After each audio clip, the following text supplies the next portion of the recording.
Hi guys, it's your teacher bestie Michi and we're back on mic and yes, we're officially back on air. But this time, we're writing on a new board, a clean one, a clean slate, full of stories, laughter, and maybe a little bit of chica on the side. Welcome to the Real Talk podcast where there are no erasers, just real talk.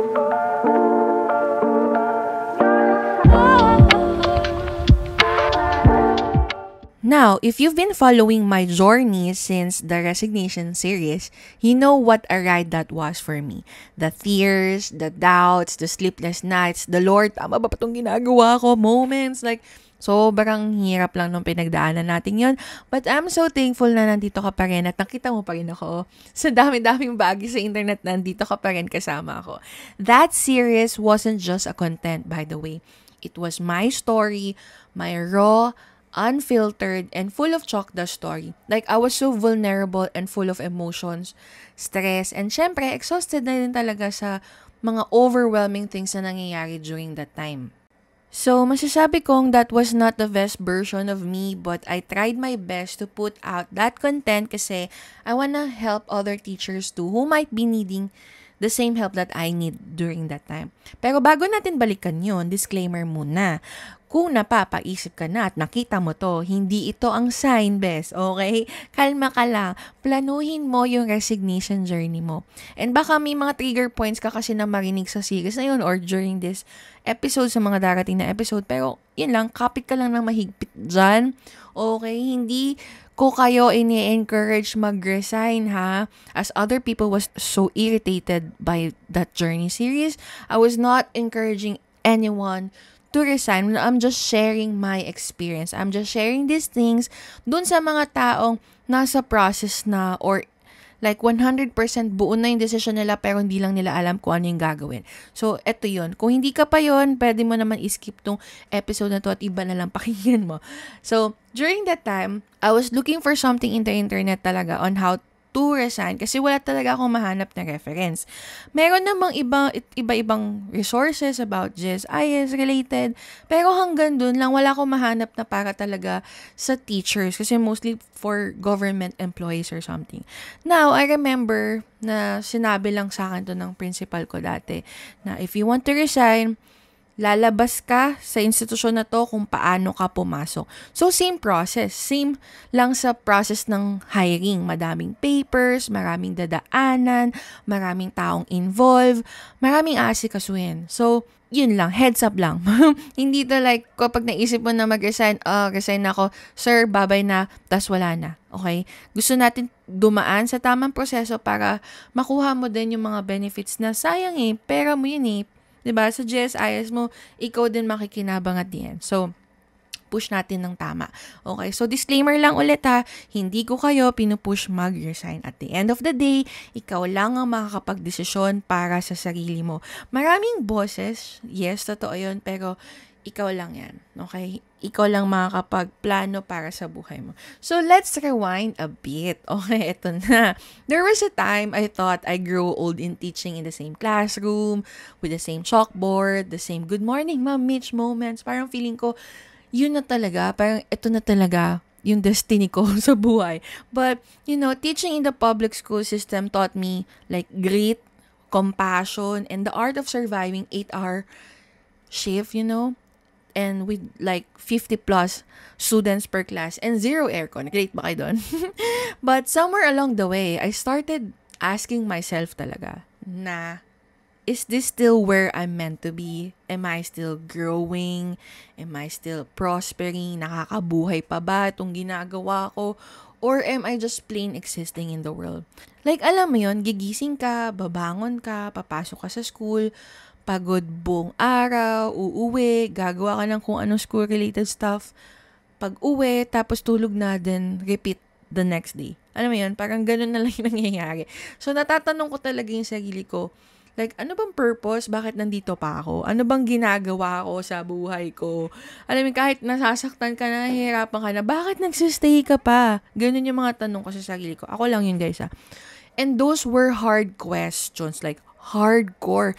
Araw-araw ko siyang naiisip. And honestly, I didn't have their answers right away. All I knew was something inside me was telling me to move, like Not because I hated teaching but because I love it too much to lose myself in the process.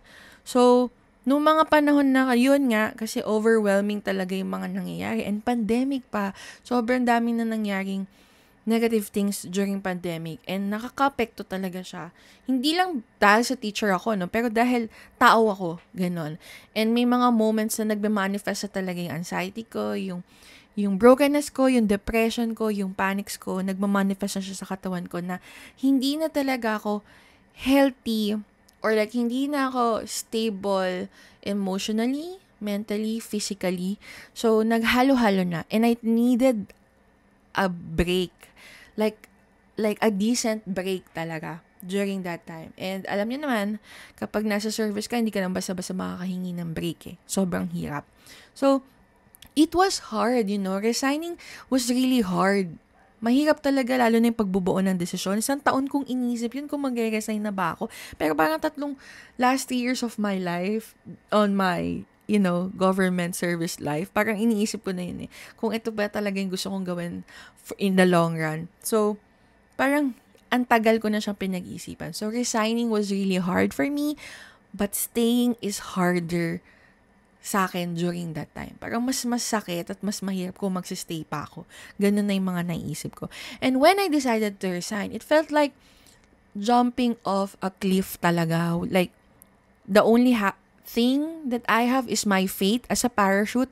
Like, yun lang yung meron ako, faith. Faith lang kay Lord. Tiwala lang kay Lord na there's something good that will come out of this. Kasi sobrang pangit na niya, sobrang messy na nung mga nangyayari na I just want to have like peace.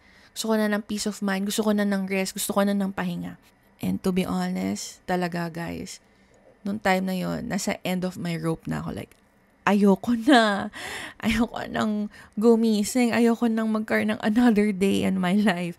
Pagod na ako, gusto ko na talagang sumuko in life during that time. I didn't know what was waiting for me out there after. Like, hindi ko yun naisip during that time, Like, mga tanong, like, would I regret it? Would people judge me? What would my family say to me? What would my friends tell me? Yun yung mga things or questions na umiikot sa akin. And lagi pa may dadagdag pa dyan yung parang sayang naman, permanent ka na. Sayang naman, ang hirap naman makapasok dyan pero nandyan ka na. Or iba naman, babalik ka rin. Sinasabi mo lang yan ngayon pero babalik ka rin. May mga ganun. So, ang daming boses talaga. But guess what? That didn't stop me. Because outside the institution, I found something bigger. Sobrang marami pa palang opportunity para sa akin. Hindi lang pala para dito lang ako. Parang marami pa pala akong pwedeng gawin. Marami pa pala akong pwedeng ma-experience. Marami pa pala akong pwedeng subukan sa life.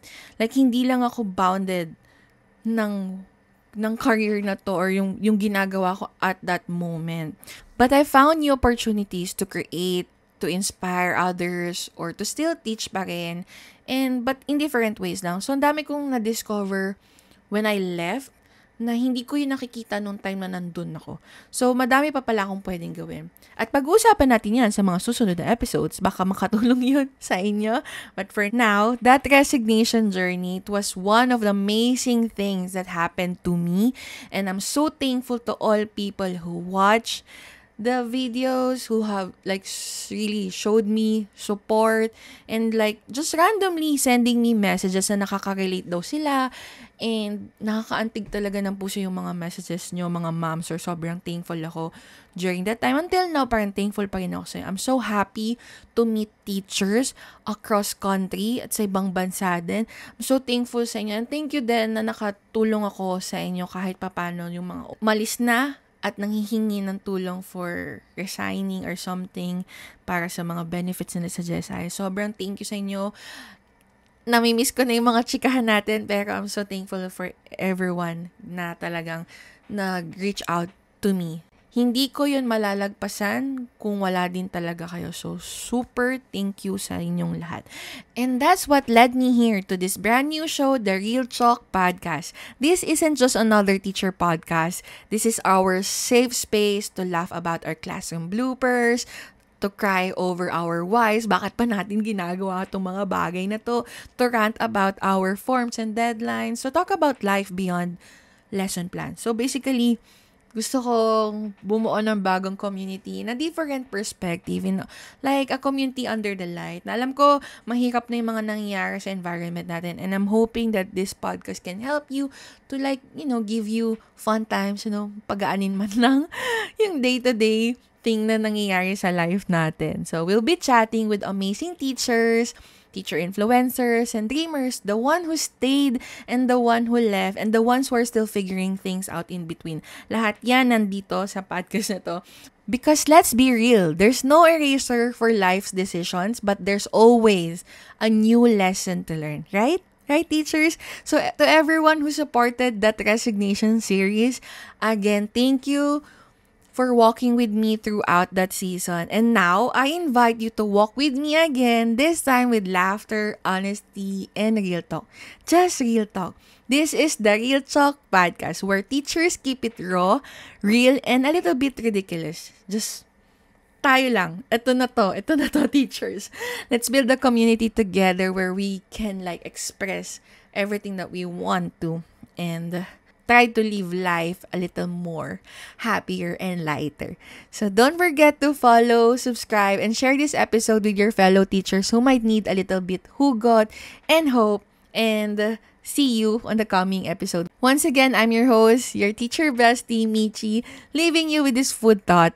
You can leave the classroom, but you can never leave the calling. See you! Bye!